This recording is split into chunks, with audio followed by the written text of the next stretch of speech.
was really loud. Okay, welcome. I'm gonna call this meeting to order. It is 7:04. For all of our audience members in the building, I just want to point out the fire exits. So there's one behind you to your left and to your right, and there's also an exit behind us over here in case of a fire. So next up, I need a motion to approve the agenda for the August 20th, 2024 meeting. Brian, Nicole, all in favor? Aye, 6-0. Wow, this is quick. Next up, we have my president's report. So I'm not going to talk for a super long time, but I did just want to make note of some of the summer activities that have been taking place. So first off, wanted to thank our 12-month employees. There was a luncheon, I think it was last week, where we were able to celebrate folks that do work year-round. I think often the community and students and others often forget that there are people here working all the time, whether they're doing stuff in our buildings to get ready for the upcoming school year, admin assistants that are doing things, paperwork, scheduling, counselors, just across the board. Our principals, our assistant principals, lots of people are working year round. So thank you for everything that you do. Additionally, we had our STAR program this summer as well. And that concluded on August 8th, I believe. I know they had a celebration, but thanks to all the teachers and staff that participated in that, and also the students. We saw some updates and pictures, and it looks like they did have a really great time this summer at school. In addition to our 12-month employees, a lot of our staff members across the board did curriculum writing this summer, so thank you to those who were participating in that. We also had a lot of staff members that did training, so they got ready for maybe new adventures that they'll be taking in this upcoming school year, or just getting additional training to support the students and their various needs across the building. So thank you to everybody, and I'm excited for our upcoming school year. It's still summer. It is not fall yet. We still have 2 more weeks, so enjoy it while you can. And I'm going to hand it over to Mr. Provenzano. Thank you very much. Year 10 begins. I'm looking forward to it, but there's so much more going on than year 10 for me. I think, you and I are hitting the ground running pretty much on the same page and the same report, which is good. Oh, no. So many great things happening in our school, and I think you touched on so many of them. But here's some interesting pieces, which is really kind of cool. We talk about like how much our schools are used even during the summertime. Over 1,500 hours of facility use was booked just from July to August. Right, and you think about facilities planning and the investment and the value that our schools provide. That's a great indicator. 20 organizations, including Parrington Parks and Rec, Rochester Philharmonic Orchestra, adult tennis leagues, Fairport Soccer Club, off-season sports, youth sports. The list goes on and on. You mentioned some of the things that happened during the day, from curriculum writing, Better Together Camp, STAR, summer programming, and here's just some pictures of it alive and while happening. Thank you to Lauren and Lindsay for getting some great pictures. Again, a string summer experience, and again, that speaks to the depth of programming that we try to give our students, not just during the school year, but beyond. You have Jeff Scherner there doing some active engagement with a STAR Summer School program, and I know our students love STAR Summer School, and our staff loves providing it. Here's the new teacher orientation. We had over 20 new educators come and welcome them to our schools, and I don't mean to put Lisa Christensen on the spot, but she was no, I really genuinely mean this, because I think you could speak to it better than I could from your perspective. But Teach Fest happened today with 150 educators. What did you see?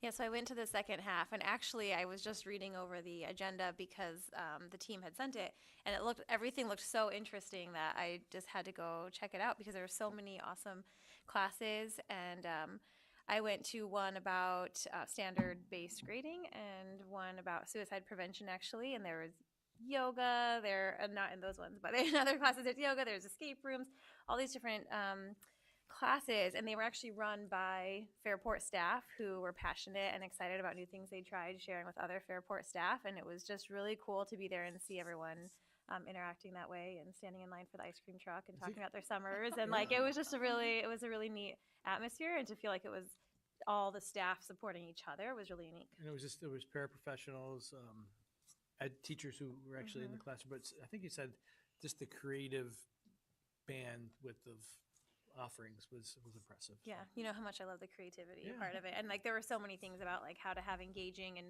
thinking classrooms, and just like how to get creative with stuff. Our Spark Lab instructors were teaching courses. Couldn't have said it any better than that. I yielded some time to you, so thank you for sharing that. And again, you have the curriculum writing pieces. We had over 40 curriculum writing projects going on, and I know the board spends a lot of time reviewing those before they begin, and we talk about them in the spring. But throughout the year, the board has an opportunity to pick and choose. Can't do all of those, but I know they want to. The board wants to hear some of the great things that we're doing. Leadership retreat days, and again, is it our key performance indicators? Is it our MTSS framework, our teaming process, this coaching environment that we're trying to create? There's been lots of preparation around our school improvement initiatives. I provided a report, and I do want to open it up to some of the good questions right now about our school improvement initiatives, and particularly around the literacy components that I know some board members had questions on. So I was really excited to see the Orton Gillingham expansion and adding that to our toolbox as far as literacy. I know we had done letters training with a lot of our primary staff, and then now we're adding this too. At the time, they talked about doing level 1 with everyone, and then eventually increasing that level. So I was curious how many staff have gone beyond level 1 with letters, and if there's a plan long term for Orton Gillingham to get even a higher level of training there. So I don't have the exact numbers, but I know the expectation is as staff comes in, they are trained in the letters training, right?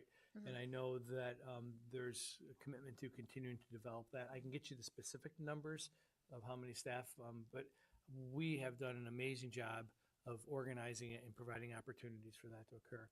Orton Gillingham is a tier 2 intervention and sort of helps those individuals who need a little booster session. So not everybody's getting that, but our specialists are. Yeah, our literacy specialists, I would hope most would be getting that training, right? And how many, you did tell us how many did this summer. Like 7 this summer, I think.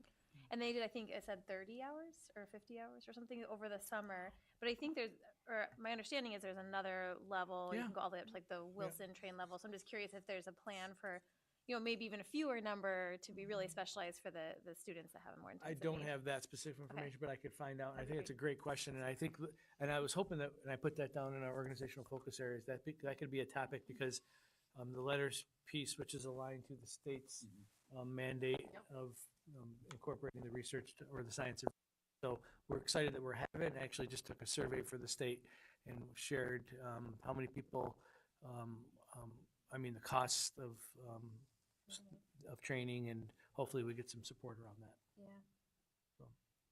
Just one other follow-up. I thought it was so genius with letters training. We actually sent some district employees to become trained at a high enough level they could perform the training, so we could save some money and resources that way. Is that what we're doing with Orton Gillingham too, or is it not set up the same way? I'm sure there's experts who are, and it's probably those same experts who are providing train-the-trainer keynotes. We have the literacy coaches that they would be the ones probably, but again, we will delve into that. Yeah. And I would, in my experience, and I could be totally off base here, Orton Gillingham is usually more of either like one-on-one situation. So there probably won't be a huge need to be training every teacher. It will probably be more specialized with our reading literacy teachers, and maybe some special ed teachers if that's possible, but it's not something that would be implemented in a full class situation. So like with it being tier 2, we're more looking at more intensive training of fewer people. Yep. Yeah. And I think that's how it is typically used in other. And that's how we're doing it. Yeah. Not everybody has that level of expertise. No, and it wouldn't be needed for every student. It's just, like I said, it's another amazing tool in our toolbox to support students that would benefit from it. So kind of wish my kids had had that option, but that's okay. A great thing for sure. And again, we'll delve more into those Yeah, school yeah. improvement initiatives, and thanks for your patience with that. But lots of planning, getting ready for the school year.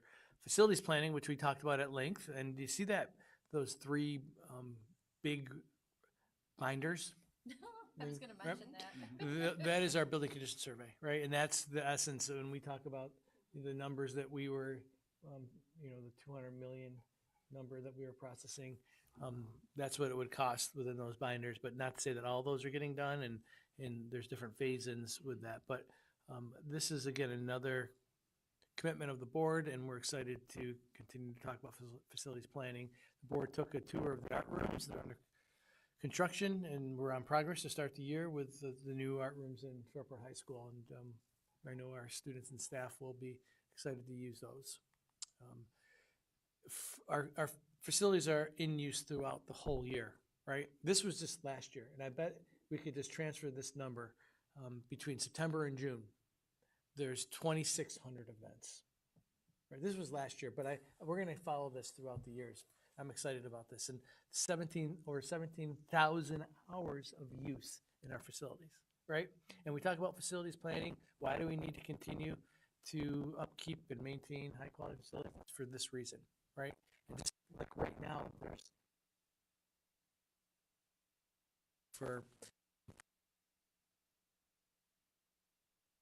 I like that number. I'm excited about that number, and thank you for getting that for me, Lauren. And I like the fact that you showed other organizations that have been using their facilities over the summer, because that is a huge thing. Our community does use our school facilities frequently. Just a little caveat, I was shocked to see how many people use our current track for walking in the evenings. It is well used, so just more excitement about what is to come for our community. And more excitement about our school improvement initiatives. That's a focus area that we'll be talking about during workshops and board meetings, school start times, which was something that we started again or resumed conversations this evening. Facilities planning, which was another topic, and not only facilities planning, but the 2023 capital improvement project is going to be discussed throughout the year, which is the renovations here at the high school, which will be keeping the board abreast. The consolidation, 27 consolidation, it is no longer the sixth graders, it is the seventh graders. They will be the first class, and so that class is moving up, and that timeline's, and we'll be presenting that plan in its entirety hopefully next month. And then, of course, doing it in a way that's fiscally responsible and responsive to our community. These are ideas that we're going to be talking about throughout the year. I think it's worth going a little bit deeper on this one, the fundamentals of consolidation. If you remember, in the beginning of the year last year, I had 4, and we are now at 8. And I do feel that there have been many different eyes on this, right? And I feel like we've pretty much exhausted all term that I overuse. It's either a rock or a pillar, but we have the pillars of consolidation, and we're going to call these the fundamentals because I'm using pillars too much, my team says, so I got to come up with fundamentals. And there's 8 fundamentals, and again, hopefully I'll be reporting upon these throughout the year, and the board will have updates, and this will be part of our key performance indicator that we'll be communicating on the website as well. And time study, again, that's another hot ticket item.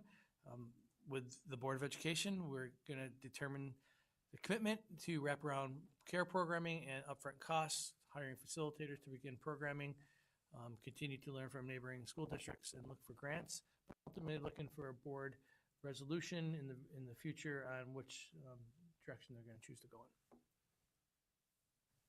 Coming this fall, and here is another example of the times, just to get that out as often as possible. I know that was in interest of the board. But most importantly, I think we have some experts. Lauren spent some time talking to some of our students on their expectations for the school year. We got some great advice.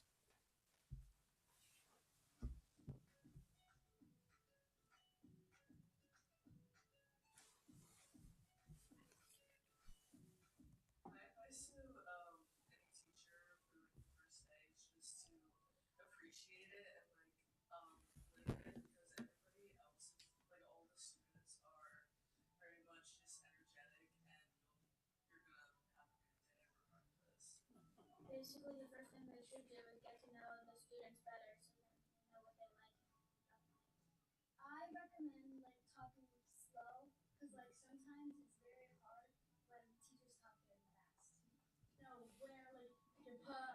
one in like a seating chart so that it won't cause as much chaos. I would tell a new teacher to not worry because the Fairport community is really welcoming and things will get better, things will get less awkward, and to have fun here. Ask some of the kids like what they're into, learn their names, and learn what they like to do, learn all about them. That you belong here, so like that's some great opportunities for the kids in the school. They could go back, see what they did right, and learn from it, make each school year even better. Get involved outside of school. Fairport has so many athletic games and drama productions that you can go to and really show your support for the students.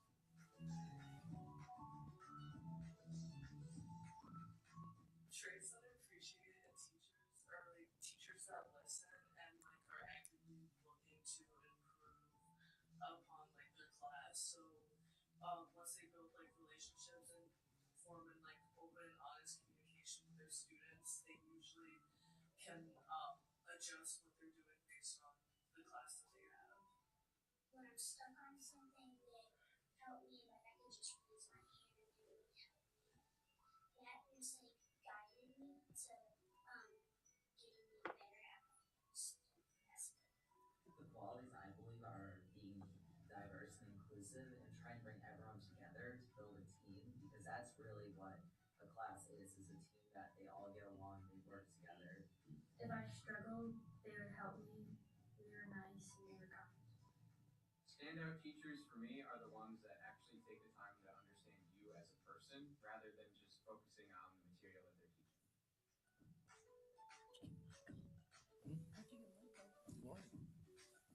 Really looking forward to just like coming together as a class and feeling like community. I'm looking forward to switching classrooms throughout the day. getting to know people, just like making friends. Field trips, new language. I'm looking forward to meeting new friends and learning new stuff in social studies. And I'm looking forward to seeing my friends and just like having a fun time for this new school year. Great school year, great. We love you, teachers. Lauren, we appreciate your work on this. I think this might be your first production, right? There you go. Everyone, Lauren Leon. Thank you. Looking forward to a great year. You're good? Yeah, sorry. Yeah. Oh.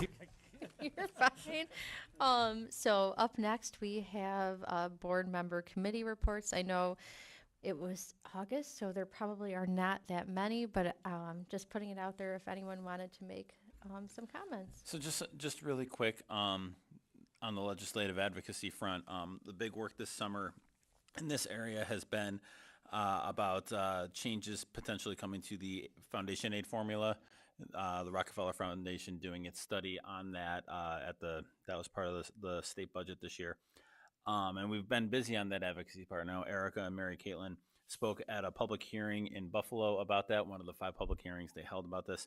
I was on a Zoom through Monroe County School Board Association with Assembly Member Lunsford talking about this, and we have concerns. We have a lot of concerns about this project. You know, I think it's a 6-month time frame, so it's not a lot of time. It feels very pro forma, to be very frank, and this is an opinion that has been widely shared by school board members and by lawmakers and by members of the Rockefeller Foundation who are doing the study. So I think that there's some concerns on it, but there is some good advocacy efforts, I think, going on around improving and updating the foundation aid formula. That's our main school aid from the state. You know, updating it to reflect the current population. It's still rocking 24-year-old census data at this point, which is not the best. And I think some of the things that we want to do that we've talked about from a Fairport perspective, you know, making sure that UPK is included as part of the K-12 calculus and K-12 funding, so it's not separate grant funding, separate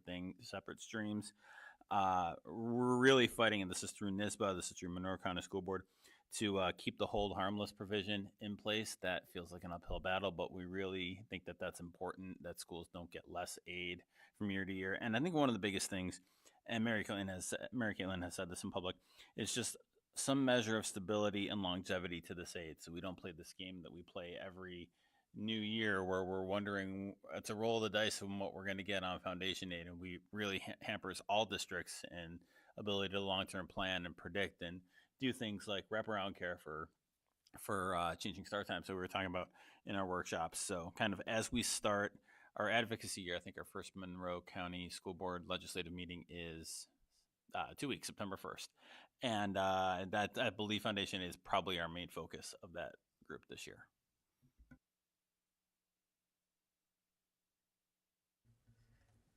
Anyone else? I'll let everyone know if Mary Caitlin and I are featured in a video. We had to sign off that we were okay if we were featured, but yeah, it was definitely an interesting experience testifying, but I'm glad we did it, and we'll continue to advocate because we need stability and predictability for sure. Okay, so that takes us to personnel. I need a motion to approve the following instructional staff actions as recommended by the superintendent of schools. Lisa? Nicole? Okay, any discussion? Nope. Exciting. I know we do have Brandon in the audience here today. Thank you for coming. Thank you for being on board with us. We're excited to have you. Sorry you missed the orientation, but I'm sure they will get you up to speed and help you along the way for sure. So congratulations.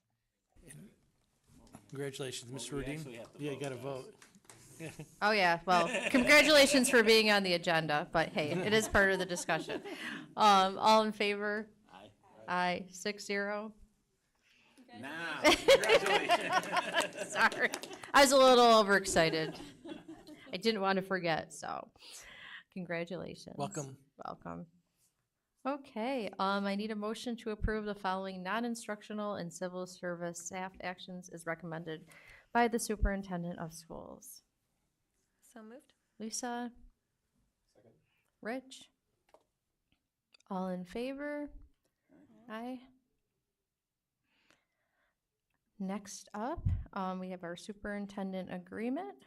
So I need a motion that the Board of Education approves the employment agreement with the Board of Education of the Fairport Central School District and Brett Provenzano, Superintendent of the Fairport Central School District, commencing July 1st, 2024, and terminating on June 30th, 2029. The board president is hereby authorized on behalf of the Board of Education to execute the employment agreement with Brett Provenzano, which specifies the terms and conditions of employment agreed to between the board and the superintendent. So moved. Brian? Jan? All in favor? Aye. 6-0. Thank you. You're welcome. Get ready for a fun year. Woohoo! Up next, we have athletics. So I need a motion to approve the following athletic staff actions as recommended by the superintendent of schools. Rich? Second. Brian? All in favor? Aye. Thanks, Doug, for getting even more stuff pulled together over the past few weeks. I know we did a lot of hiring and such prior, but I know you've probably been super busy over the past few weeks, so thank you. Okay, so next up we have our board discussion action items. So first up we have our policy first reads. Oh, hold on one second. Okay, so I need a motion that the board approve the first read of the following policies: 5220, 5410, 6450, 6470, 6550, 7549, 7616, 7621, and 8211. So moved. Lisa? Nicole? Just want to point out that we were busy as a policy committee over the summer, so that's why we're having some first reads. All in favor? Aye. 6-0. On that policy trend, I need a motion that the board retire the following policy, 5240. Brian, second Lisa. All in favor? Aye, 6-0. Next up, we have donations. I need a motion that the Board of Education approves the following vehicle for donation to the Fairport High School Auto Club. Rich, Second? Lisa? If Peter was here, he would probably be very excited about the donation of this car. So in Peter's honor, thank you. Thank you to William for donating this car for our auto club. All in favor? Aye, 6-0. Another exciting thing, I need a motion that the Board of Education approves the execution of the UPK agreements as attached upon review and final approval by the Board of Education's attorneys. So moved? Lisa? Nicole? So we're excited to have another fun year with UPK. Yeah, well, do you know, Matt, offhand, what the final number was on how many students signed up and how many got spots? You don't, or Brett? I can get that report for you. Okay. I was thinking Just about out of that. I curiosity. promise Yeah, you. I know, You know what? that's- I promise you I was thinking about it and I just, You're like, Lisa's gonna ask this no, question. I wasn't naming anybody. Hey, I didn't see Thank you. any, I've heard all positive things, so I'm assuming that we're in And good. expanding another classroom. And, That's great. yep, exactly. And I think the new location, I think we've all heard great feedback on as well, so we're excited. All in favor? Aye, 6-0. Okay, extra classroom activities. I need a motion that the Board of Education approves the following new extra classroom activity at Martha Brown as attached. So moved. Brian, Second? Lisa? All in favor? Aye. Hopefully this will help with our future teachers when there's a shortage. Up next is our agreement. So I need a motion that the Board of Education approves the execution of an agreement between the district and the Monroe County Sheriff's Office for the period of September 1st, 2024 through August 31st, 2025, as per the attached upon review and final approval of the Board of Education's attorneys. Rich? Second? Lisa? All in favor? Aye, 6-0.